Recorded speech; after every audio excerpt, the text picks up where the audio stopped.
دوستو 1 جنوری 1983 یہ وہ تاریخ تھی جب پاکستان کے شہر پنجاب میں ایک بچہ پیدا ہوا۔ اس کا نام اقبال مسیح رکھا گیا۔ اقبال کے والدین سیف مسیح اور عنایت بی بی مزدور تھے۔ وہ لوگ بہت غریب تھے اور ان کا گزارا بہت زیادہ مشکل سے ہوتا تھا۔ 1986 میں سیف مسیح اپنے بڑے بیٹے کی شادی کرنا چاہتا تھا، لیکن اس کے پاس شادی کرنے کے لیے بالکل بھی پیسے نہیں تھے، اور تبھی سیف مسیح نے ایک بندے سے 600 روپے کا ادھار لے لیا۔ جس سے سیف مسیح نے ادھار لیا وہ ایک فیکٹری کا مالک تھا۔ اس آدمی کی فیکٹری میں کارپیٹس بنا کرتے تھے۔ دوستو یہ جو 600 روپے سیف مسیح نے ادھار لیے تھے، اس کے عوض اس نے اپنے چھوٹے بیٹے اقبال مسیح کو اس فیکٹری میں کام پہ لگوا دیا۔ تب اقبال مسیح کی عمر 4 سال تھی اور اب اس بچے نے اسی فیکٹری میں کام کر کے اپنے والد کا قرض اتارنا تھا۔ نہ صرف 600 روپے بلکہ اس کے اوپر سود بھی اس نے ادا کرنا تھا۔ 4 سال کے اقبال مسیح کو پہلے اس فیکٹری میں صرف 1 سال کام سکھایا گیا۔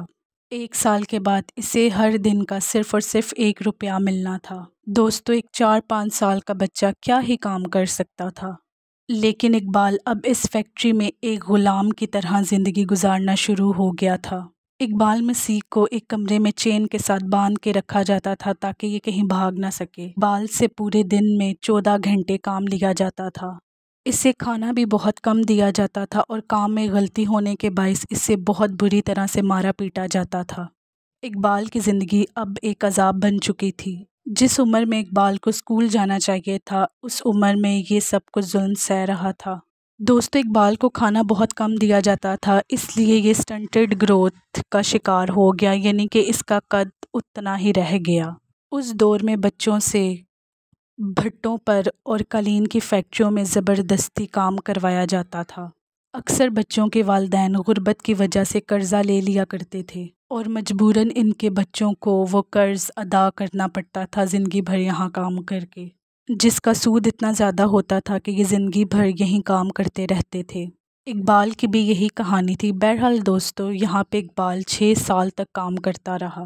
اس دوران اس کی پوری کوشش تھی کہ یہ کسی طرح یہاں سے بھاگ جائے، اور پھر اقبال جب 10 سال کا ہو گیا تو فائنلی یہ یہاں سے بھاگنے میں کامیاب ہو گیا۔ دوستو اس وقت کی گورنمنٹ نے اس کام کو غیر قانونی یعنی اللیگل قرار دیا تھا، اور اقبال اس بات سے واقف تھا۔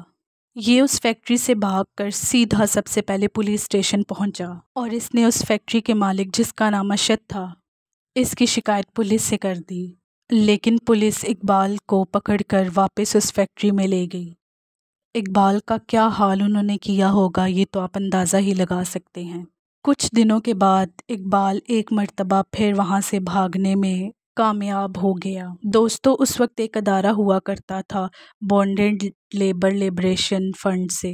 اس ادارے نے ایک اسکول کھولا ہوا تھا اور یہ اسکول یہ تعلیم دیتا تھا جن سے زبردستی مزدوری کروائی جاتی تھی، اور اب اقبال نے اسی اسکول میں پڑھنا شروع کر دیا اور 4 سال کا کورس تقریباً 2 سال میں اس نے ختم کر لیا۔ اقبال اب چاہتا تھا کہ یہ اب دوسرے بچوں کی بھی مدد کرے جو بچے زبردستی اس فیکٹری اور اینٹوں کے بھٹوں پر کام کر رہے ہیں۔ اقبال ایک وکیل بننا چاہتا تھا تاکہ ان بچوں کی مدد کر سکے۔ اقبال کی کہانی اب بہت زیادہ مشہور ہو چکی تھی اور اس نے 3000 بچوں کو اس بھٹوں سے اور ان فیکٹریوں سے نکالنے میں یہ بچہ کامیاب ہو گیا۔ اسے دنیا بھر میں انوائٹ کیا جانے لگا۔ 1994 میں اسے ریباک ہیومنز رائٹ ایوارڈ بھی دیا گیا، اور وہ آرگنائزیشن جس میں اقبال پڑھتا تھا اس نے بھی اقبال کی بہت زیادہ مدد کی، اور اس ادارے کو ایک شخص احسان اللہ چلا رہا تھا۔ اقبال مسیح اب ایک بہت بڑا ہیرو بن چکا تھا، لیکن اس کہانی کا اینڈ بالکل بھی اچھا نہیں ہوا۔ دوستو کچھ لوگ اقبال سے بالکل بھی خوش نہیں تھے، وہ لوگ جو بچوں سے زبردستی کام کرواتے تھے۔ اس مافیا کو بہت زیادہ مشکل ہو گئی تھی اور یہی وجہ بنی اقبال کی مرنے کی۔ 16 اپریل 1995 کو اقبال جب 12 سال کا تھا، وہ اپنے آبائی شہر مریدکے میں اپنے دوستوں کے ساتھ سائیکل چلا رہا تھا جب اس کو گولی مار کر قتل کر دیا گیا۔ اس وقت رات کے 8 بج رہے تھے۔ یہ کتنے ڈرپوک لوگ تھے جو 12 سال کے بچے سے ڈرتے تھے۔ اقبال کی موت کے پیچھے اسی فیکٹری کا ہاتھ تھا جہاں پہ بچوں کو یہ زبردستی کام کروایا کرتے تھے، اور جب بچے بھاگ جاتے تھے تو انہیں مار دیتے تھے۔ دوستو یہ ایک بہت بڑی خبر تھی اور اس وقت پاکستان میں ہر طرف مظاہرے ہوئے، لیکن 12 سال کا اقبال مسیح اب اس دنیا سے جا چکا تھا۔ Can anybody out there hear